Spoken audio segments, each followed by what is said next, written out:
ಏನಿದು ನಿಮ್ಮಲ್ಲಿ ಸಂವಾದ,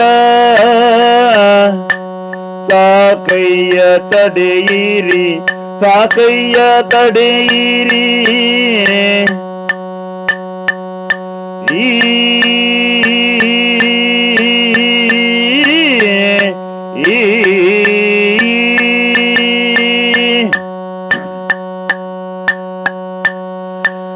ಏನಿದು ನಿಮ್ಮಲ್ಲಿ ಸಂವಾದ, ಸಾಕಯ್ಯ ತಡೆಯಿರಿ, ಸಾಕಯ್ಯ ತಡೆಯಿರಿ. ನಾನು ಕೇಳಿಕೊಂಡ ಪೇನದ, ನಾನು ಕೇಳಿಕೊಂಡ ಪೇನದ, ನೀನೆದಕ್ಕಗ್ನಿಯನು ಮನದನು ಮಾನವಿಲ್ಲದೆ ಹಾರಿದ ಪೇಲಿ ನಿರೋಧವ ನಾರು ಮಾಲ್ಪರು ಮಾನವರಲು ಕಟಗಡ ಸುಮ್ಮನೆಯೇ. ಏನಿದು ನಿಮ್ಮಲ್ಲಿ ಸಂವಾದ, ಸಾಕಯ್ಯ ತಡೆಯಿರಿ, ಸಾಕಯ್ಯ ತಡೆಯಿರಿ.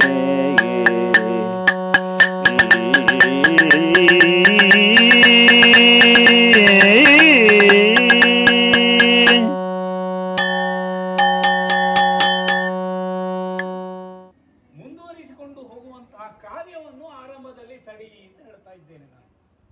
ನಿಮ್ಮ ಮುಂಭಾಗದಲ್ಲಿ ಉರಿಯುತ್ತಿರುವಂತಹ ಅಗ್ನಿಕುಂಡ ಸ್ವಲ್ಪ ಪ್ರಾಯವೂ ವಯೋವೃದ್ಧನನ್ನಾಗಿ ಕಾಣಿಸಿಕೊಂಡಿದ್ದೇನೆ. ಸ್ವಲ್ಪ ಜಾಗ್ರತೆಯಿಂದ ಒಳ್ಳೆಯದ ಅಂತ. ಸ್ವಲ್ಪ ಈ ಕಡೆ ಬನ್ನಿ ಸ್ವಾಮಿ. ನನಗೇನಾದ್ರೂ ಸಾಯುವ ಸಂದರ್ಭದಲ್ಲಿ ದೇವರು ಬಂದಾಗ ಬಂದ್ರಲ್ಲ ಸ್ವಾಮಿ ನೀವು. ಸಂತೋಷವಾಯ್ತು. ಒಬ್ಬ ಸಾಯುವಾಗ ಒಬ್ಬ ಬರ್ತಾನೆ ಅಂತ ಆದ್ರೆ ದೇವ ಸಮಾನ ಅಂತ ನಮ್ಮ ತಿಳುವಳಿಕೆ. ಕಾಪಾಡುವ ದೇವರು ಅಂತಲೇ ಹೇಳ್ತಾರೆ. ಆದ್ರೆ ಹೊತ್ತು ಸ್ವಲ್ಪ ಮಿಂಚಿ ಹೋಯ್ತು ಅಂತ ಮಾತು ಆಡಿದ್ದಾಗಿದೆ, ಅವನು ಒಪ್ಪಿಕೊಂಡದ್ದಾಗಿದೆ. ಅಗ್ನಿಕುಂಡ ದಗದಗಿಸ್ತಾ ಇದೆ, ಇನ್ನೇನು ಪ್ರಾಣ ಕಳ್ಕೊಳ್ತೇನೆ ಹೇಳುವಂತಹ ಸಂದರ್ಭ ಸ್ವಾಮಿ. ಅಲ್ಲ, ನಾನು ಹೇಳುವುದು ಈ ಸಾಯುವಂತ ಮನಸ್ಥಿತಿ ಬರುವುದು ಕೆಲವರಿಗೆ ಮಾತ್ರ ಅಂತೆ. ಭಯಪ್ರಬುದ್ಧನಾದಂತ ವ್ಯಕ್ತಿ ನೀನು, ಹಠಕಾಯನಾಗಿದ್ದಿ, ಜೀವನದಲ್ಲಿ ಯಾವ ಸಮಸ್ಯೆಯೂ ನಿನಗಿರ್ಲಿಕ್ಕಿಲ್ಲ ಅಂತ ಹೇಳುವಂತಹ ಭಾವನೆ ಮೂಡುತ್ತಾ ಉಂಟು ನನಗೆ. ಆದ್ರೂ ಸಾಯುವಂತ ಮನಸ್ಥಿತಿ ನಿನಗೆ ಬಂದಿದೆ ಅಂತ ಹೇಳಿ ಆದ್ರೆ ಏನೋ ಮನಸ್ಸಿಗೆ ನೋವಾಗಿರ್ಬೋದು.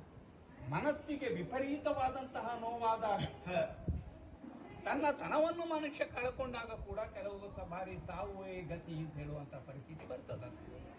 ಆದ್ರೆ ಈ ಸಮುದ್ರ ತೀರದಲ್ಲಿ ಅಗ್ನಿಕುಂಡವನ್ನು ನಿರ್ಮಿಸಿಕೊಂಡು ಸಾಯಲಿಕ್ಕೆ ತಯಾರಾಗ್ತಾ ಇದ್ದೆ. ಅನತಿ ದೂರದಲ್ಲಿ ಒಂದು ಮುದಿ ಕೋತಿ ಕೂಡ ಉಂಟು. ಈ ಪ್ರಕರಣ ಇಲ್ಲಿಯ ತನಕ ಯಾಕೆ ಮುಟ್ಟಿತ್ತು? ನಿನಗೂ ಆ ಕೋತಿಗೂ ಏನಾದರೂ ಸಂಬಂಧ ಇದೆಯೇ, ಅಥವಾ ವೈಯಕ್ತಿಕವಾಗಿ ನೀನೇ ತೆಗೆದುಕೊಂಡ ನಿರ್ಧಾರವೇ? ಬ್ರಾಹ್ಮಣರಾದಂತಹ ನಾವುಗಳು ಒಂದು ಅಸಹಜ ಸ್ಥಿತಿ ಜರುಗುತ್ತಾ ಉಂಟು. ಸಹಜವಾದಂತೂ ಖಂಡಿತ ಅಲ್ಲ ಇದು. ಯಾಕಂದ್ರೆ ನೀನು ಕೈಗೊಳ್ಳಿಕ್ಕೆ ಹೊರಟದ್ದು ಆತ್ಮಹತ್ಯೆ ಅಂತ ಹೇಳಿ ಕಾಣ್ತದೆ. ದೇಹತ್ಯಾಗವನ್ನು ಮಾಡಬೇಕು ಅಂತ ಬಯಸಿದ್ದೀನಿ. ನನ್ನ ಕಣ್ಣ ಮುಂದೆ ಅದನ್ನು ಘಟನೆ ಜರಿಬಾರ್ದು. ನಾನು ಯಾವುದೋ ಕಾರ್ಯಾರ್ಥವಾಗಿ ಹೊರಟವನು. ಕಾರ್ಯದ ಮಹತ್ವ ಎಷ್ಟೇ ಇರಲಿ, ಈಗ ಮೊದಲನೇದಾಗಿ ನಿನ್ನನ್ನು ತಡೆದದ್ದು. ಈಗ ನಿಧಾನವಾಗಿ ನಿನಗೆ ಬಂದಂತಹ ಕಷ್ಟಗಳನ್ನು ನೀನು ಹೇಳಿದಲ್ಲಿ ಅದಕ್ಕೆ ಇದೊಂದೇ ಪರಿಹಾರವಾ, ಬೇರೇನಾದರೂ ನಿರ್ಣಯವನ್ನು ಮಾಡಬಹುದಾ ಸ್ವಾಮಿ?